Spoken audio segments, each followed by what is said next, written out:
Happening now, we're breaking down the new state mandate calling for a renaming of Jamestown Public Schools mascot, why the project could cost taxpayers, and how this unusually warm winter is impacting local ski resorts, plus fiery competition during a charity cook-off this weekend in Jamestown that actually summons the fire department. Live and on demand, this is WNY News Now. And thanks for joining us for WNY News Now. I'm Justin Gould. Those stories and more are coming up. But first, firefighters, they quickly extinguished a residential shed fire in the village of Celeron this morning.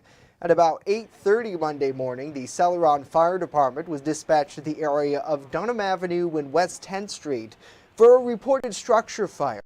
When crews arrived on scene there, they found smoke billowing from an exterior shed nearby. Now, following an investigation, they found a resident was using a backyard grill to keep warm while working inside of a tool shed. The fire burned too hot, however, causing dense smoke, which prompted 911 calls from nearby neighbors.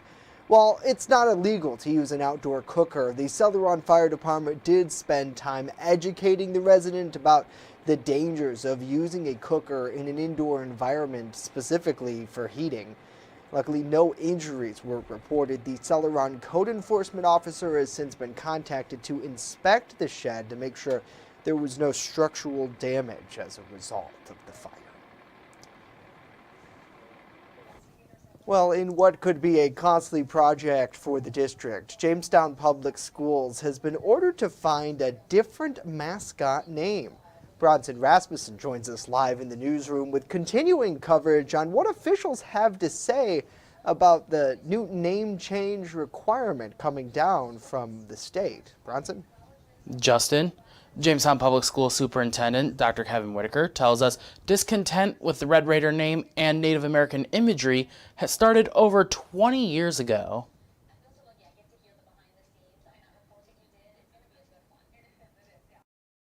In 2001, the state education commissioner by the name of Richard Mills at the time sent out a letter, and that letter said, please, school districts, consider your mascots and your nicknames and your imagery.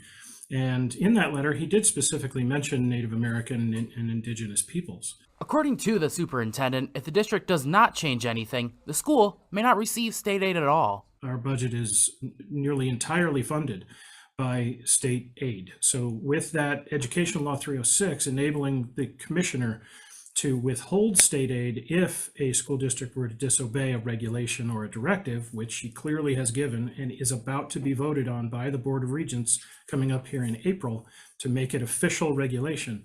Funding to comply with the state mandate will most likely come from the taxpayers. They have said there's not going to be funding. There isn't a final decision from the Board of Regents. So we don't know that for sure yet, but listening to the conversations of the Board of Regents members and listening to the State Education Department, I would not anticipate any funding coming from the state for this. Their perspective is Richard Mills told you 22 years ago that you really should change, and you should have thought of that by now.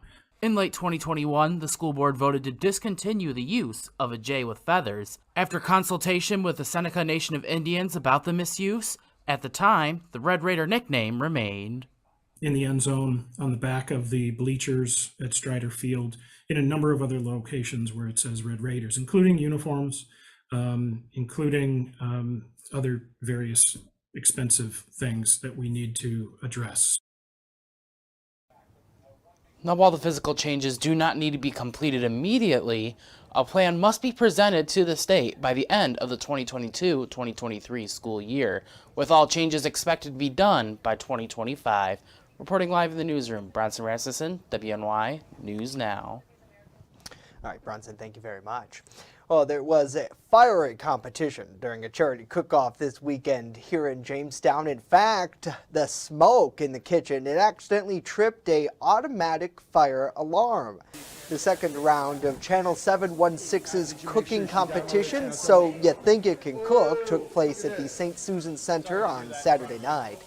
Home cook Melissa Paterniti, caterer Marlene Lucas, and landmark restaurant chef David Carlson took part. Now, during the main course preparation, Carlson accidentally tripped the fire alarm system while burning alcohol off of his pan. As a result, the Jamestown Fire Department, they responded to the automatic alarm.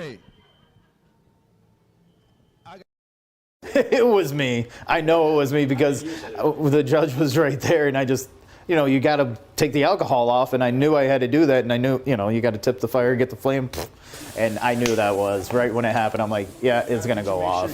I knew it exactly. Oh, look at this. Sorry.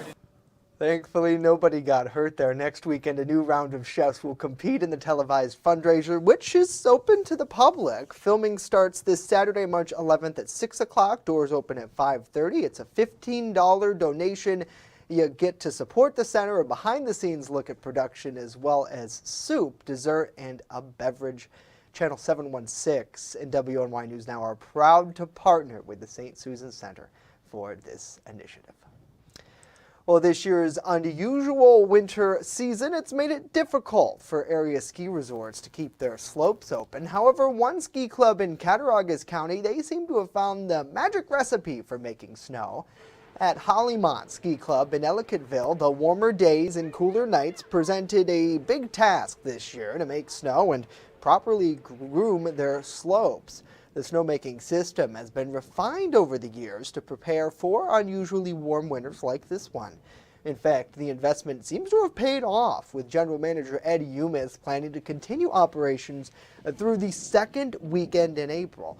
Now, as a private club, Umis says patrons make a big investment, which is why it's so important to provide the maximum amount of slope time. The busiest times here on the weekend. That's when most of our membership is here. However, we see quite a bit of business on Friday, and I think as some of our competitors end their season because of some of the snow conditions that they've dealt with, we'll see pretty good weekday visits here. During the week, Hollymont Ski Club offers public availability, inviting guests who are not members. You can purchase a day pass to do that. As of now, Umis says there is still some new member slots open for this time next year. You can visit hollymont.com for more information. Certainly, Mother Nature has been throwing people through a lot of hoops this winter. Speaking of Mother Nature, let's now get a first check of our weather forecast today. Chief Forecaster Andrew Stevenson joining us live in studio with that. And even today, Andrew, it's like all we've had this winter, it seems like, is we've had some snow, but it's always been accompanied by a little bit of rain. Other than the two big snowstorms that the Buffalo area had, like late last season, or I should say late last year, early last season, we haven't had a lot of snow. We're going to get a couple more inches later this afternoon and tonight, but still not very much. First Defense Doppler radar shows some light precipitation, some rain and snow showers out there, but a lot of this is not hitting the ground with otherwise cloudy skies and a couple breaks in the sunshine a couple breaks in the clouds with some sunshine across the southern tier. We do have some winter weather advisories in place for the southern tier and northwestern Pennsylvania. That includes Cattaraugus and Allegheny County, New York, and Warren and McKean County in Pennsylvania. That winter weather advisory will go into effect at 6 o'clock this evening and go till 2 a.m. Tuesday morning, and across advisory areas could see 2 to 5 inches with a system that's going to be moving to our southeast, and other than that, Chautauqua County maybe an inch or so, but the heavier snow, the more snow will be found across the higher hilltops. The high yesterday, we made it to a high of 37 degrees. The low was 27. The records for today, the record high 75, set back in 1983, and the record low negative 15, set back in 1978. So for the rest of the afternoon out there, generally dry conditions through the afternoon with mostly cloudy skies. That system will begin to move to our south later this afternoon and evening with some rain and snow showers starting to arrive by the late afternoon and evening hours. Highs today will range from the mid to upper 30s to lower 40s across the region. I'll have a look at that full forecast coming up in just a few minutes. All right, Andrew, we'll see you back in a bit as we continue the latest on a fatal crowd-pushing incident here in our region. And later, why LGBT plus groups have been banned from a popular St. Patrick's Day parade here in New York State. Stay with us. WNY News Now. We'll be back after this.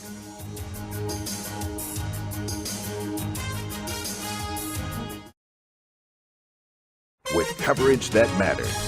This is WNY News Now. Have you ever wanted to live out your dreams? Hunt, fish, in all corners of the earth? Well, now's your chance. Follow Primitive Patriot Outdoors as we live out our dreams and show you how to live out yours through outdoor adventures. From Western New York to Africa to all corners of the earth, follow us on this adventure. It's an experience you've never seen before. Lead and Lures, Roku TV, Channel 716. EagleZip.com is your local one-stop shop for all of your home and business computer needs. Located on Fluvan Avenue Extension, just outside of Jamestown, EagleZip.com sells and services all brands of desktops and laptops, as well as servers and network equipment for your business. All new computer sales include transferring your data from your old computer, plus a 2-year warranty. Call EagleZip.com today. Stop by EagleZip.com today and let us make computers easy for you. So you think you can cook? Chefs test their skills, competing in a charity cooking show competition that features a platter of unusual ingredients, including popular local cuisine. Davison's fish fry with some French fries. Judged by a panel of local celebs, So You Think You Can Cook, produced by Channel 716, all proceeds raised to benefit the St. Susan Center in Jamestown, New York. You're watching WNY News Now, where coverage comes first. One person was killed at a crowded concert in Rochester, New York on Sunday. Police arrived at the venue after reports that shots were fired, but police found no evidence of a shooting. They say a large crowd pushed towards the exits after hearing what they thought were gunshots. A 33-year-old woman died. Authorities have not released her name. They say 8 other people were injured. 2 are listed in critical condition. Rappers Giolorilla and Fincy 2 Times were performing at the concert. In a tweet after the incident, Giolorilla said he's now just hearing about what happened and praying everyone is okay. New York State Senate passed a bill that intends to address equity and barriers to reproductive and maternal health rights. New York State's Capitol correspondent Elise Klein, she breaks it down and talks to lawmakers and physicians about the impact. At a time when maternal mortality remains high, this week the Senate passed a bill to enhance the scope of health equity assessments to now include reproductive and maternal health services.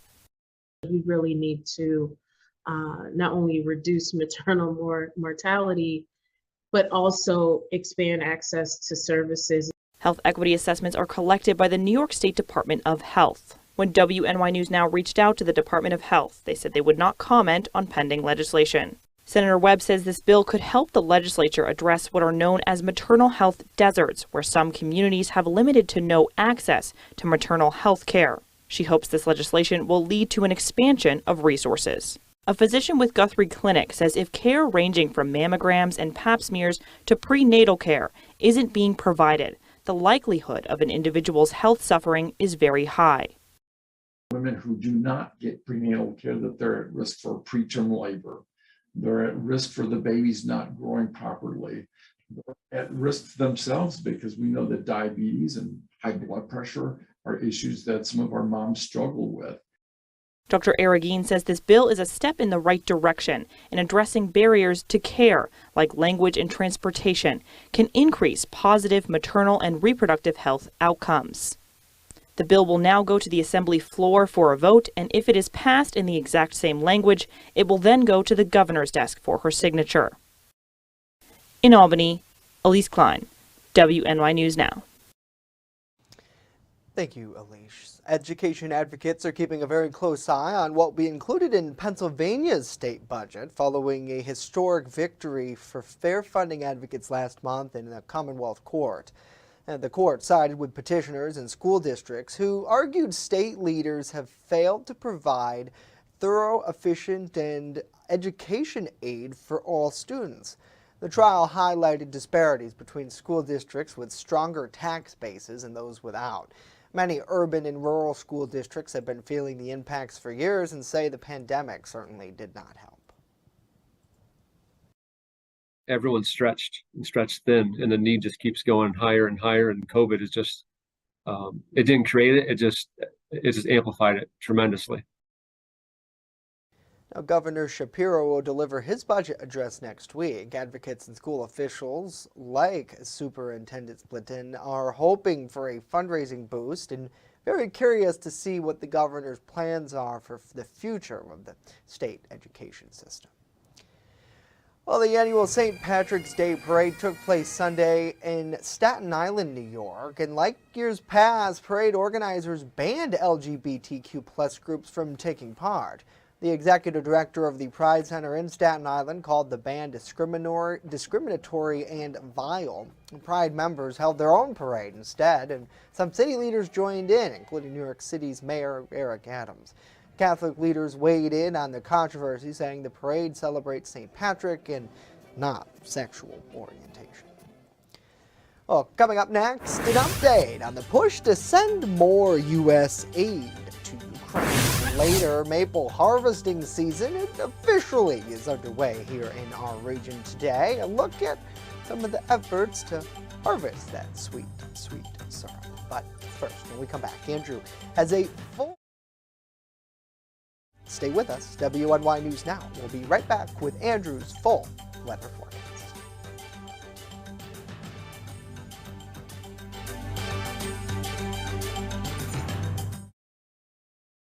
You're watching WNY News Now, where coverage comes first.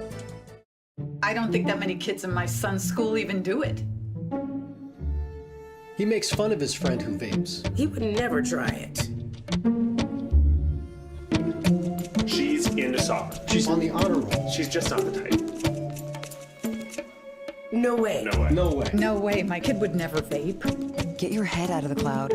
Today, nearly 8,000 kids will start vaping. Maybe even yours. Learn about the dangers at talkaboutvaping.org.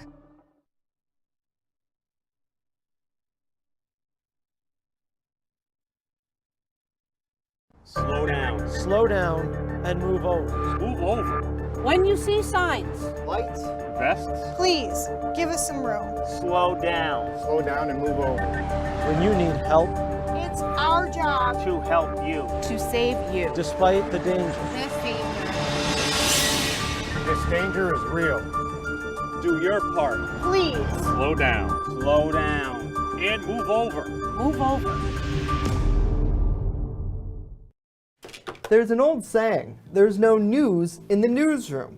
Well, it's true. The time I spend at the anchor desk is just part of my day. Most of our time is spent gathering stories in the community, stories that matter to you. We can't do it alone, and we need your help. When you see breaking news or have a news tip we should know about, drop us a line on Facebook today, email our news desk, or call our newsroom at 488-7226 so we can bring those stories straight back to you. So you think you can cook? Chefs test their skills, competing in a charity cooking show competition that features a platter of unusual ingredients, including popular local cuisine. Davison's fish fry with some French fries. Judged by a panel of local celebs, So You Think You Can Cook, produced by Channel 716, all proceeds raised to benefit the St. Susan Center in Jamestown, New York. With coverage that matters, this is WNY News Now. Fast, accurate, and every day.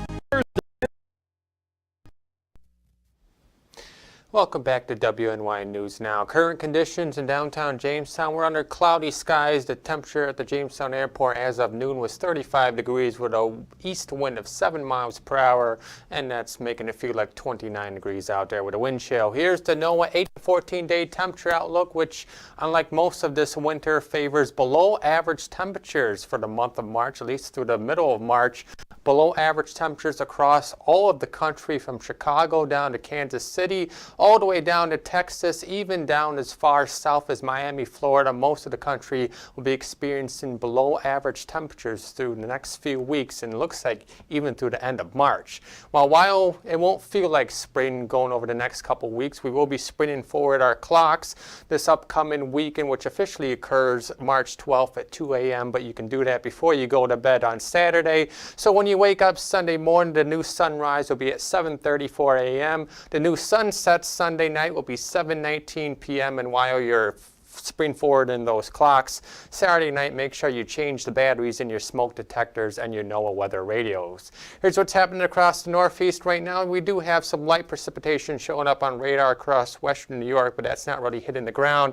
Our next system is currently across Chicago, and that's going to be moving across to our southeast as a low pressure system later this evening. That's going to bring some rain and snow showers to the region. So let's time it out on future scan. Mainly cloudy skies for the rest of the afternoon, and then that rain and snow showers will begin to approach the region later this afternoon and in the evening, with widespread snow mixing with rain through the evening hours and through the early overnight hours of tonight. Then we start tomorrow off, mainly cloudy skies to start the day off tomorrow, but we should go partly to mostly sunny skies through much of the rest of the day before clouds will once again be on increase late tomorrow afternoon and tomorrow evening, with a couple more snow showers possible tomorrow night and into the early hours of Wednesday. And then high pressure will begin to build back in, and that should provide dry weather at least through Wednesday and in Thursday, although there will be a lot of clouds. Here's a look at the snowfall totals through tomorrow morning across Chautauqua County and northwestern Pennsylvania. Maybe an inch or two. The higher snowfall totals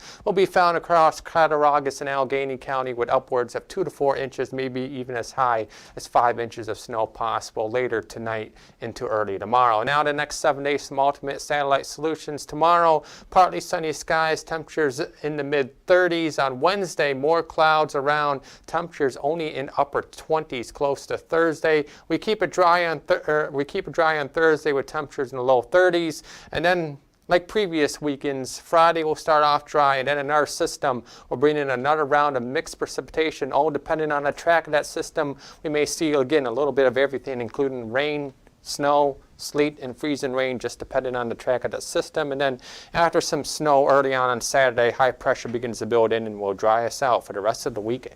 Yeah, the repeating weather forecast certainly is set in for this winter, Andrew. Well, let's get some headlines from around the nation. President Joe Biden announced a new wave of aid for Ukraine, sending more weapons and ammo to them. But the announcement comes at a time when allies are starting to get more concerned about the war. Biden's recent trip to Kyiv reassured Ukrainian President Volodymyr Zelensky that Americans stand with him. But back at home in the U.S., there's growing talks of taxpayer fatigue about sending more money to Ukraine. While many lawmakers on Capitol Hill say they stand with Ukraine and they believe in the right to sovereignty, they too are questioning if the U.S. should commit so much to defenses.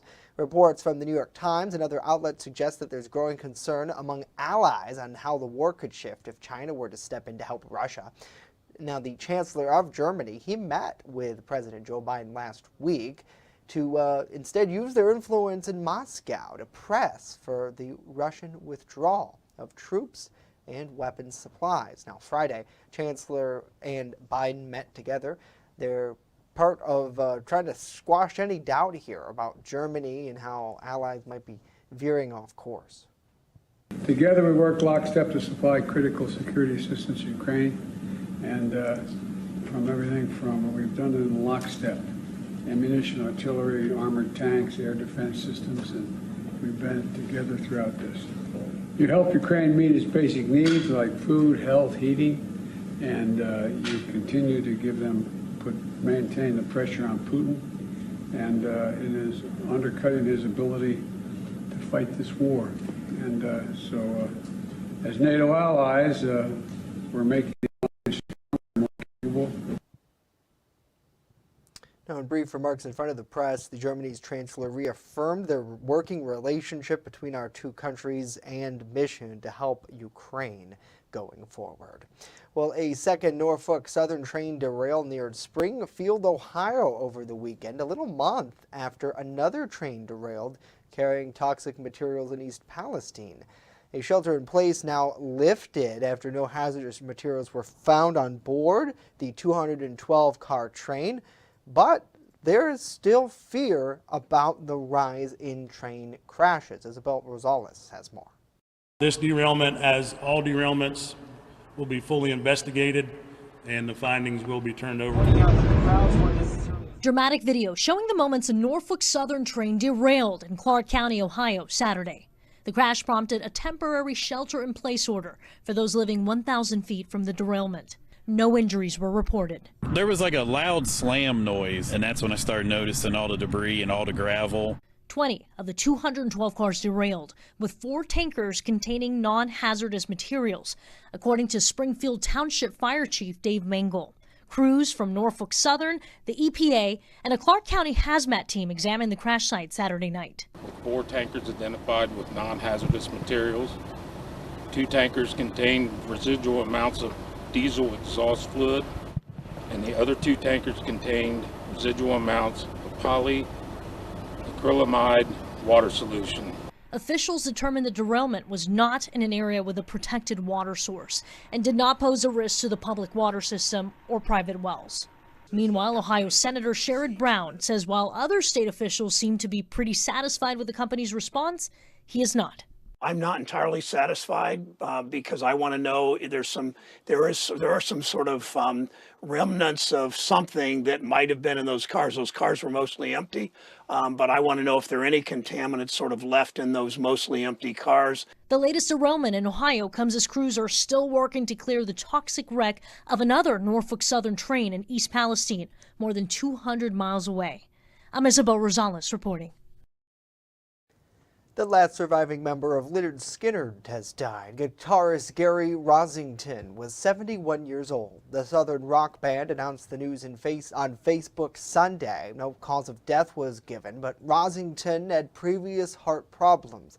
He also survived the 1977 plane crash that killed band members Ronnie Van Zant and Steve Gaines, and backup singer Cassie Gaines and a road manager.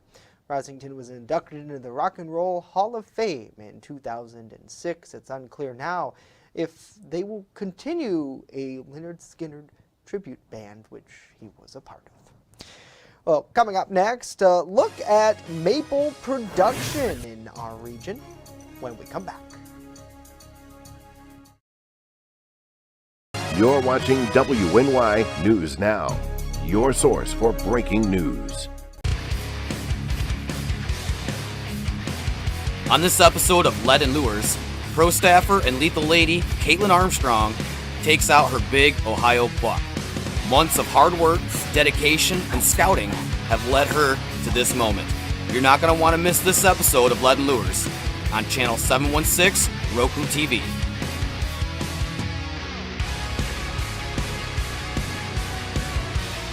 And if you want to see more of Caitlin Armstrong, follow her on YouTube, TikTok, and Instagram. Hunting on private land has been quite the experience. So you think you can cook? Chefs test their skills, competing in a charity cooking show competition that features a platter of unusual ingredients, including popular local cuisine. Davison's fish fry with some French fries. Judged by a panel of local celebs, So You Think You Can Cook, produced by Channel 716, all proceeds raised to benefit the St. Susan Center in Jamestown, New York. Warmer days and cooler nights, they're a perfect mix for maple syrup production, and families got a chance to check out the sweet syrup themselves. Erie News Now's Elspeth Meisner takes a look.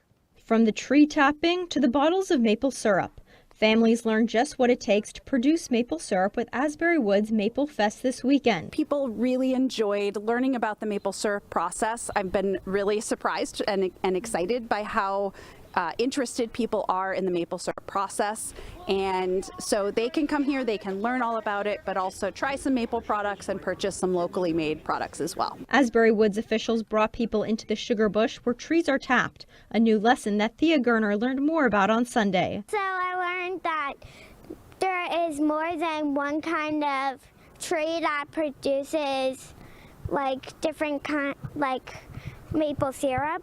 After the tour of how it's made, families could taste a variety of maple products from local vendors. We have our maple candy, which is a traditional maple product, all sweet, all sugar, and all maple. Then we have some other things where we show how to take a maple product and make it into something at home. Maple syrup vendors say not only is this a great weekend for them to get their products into the hands of more customers, but it gives them also an opportunity to let the public know about what they do and where their maple syrup comes from. What we're really looking for is new faces and folks that we can try to educate about maple syrup in northwestern Pennsylvania and around the country. It's a very good natural product made with one ingredient, so we really try to educate the people first, make friends, and then anything after that from a sales standpoint is just icing on the cakes. Elspeth Meisner, Erie News Now. All right, Elspeth, thank you. Certainly a delicious story and delicious treat for so many people, too, who are able to get out and support some of these local maple syrup farmers. Well, that's going to do it for us today. Of course, news continues 24/7 at WNYNewsNow.com. We'll leave you with this look outside of our studio on 3rd Street in downtown Jamestown. Have a great day.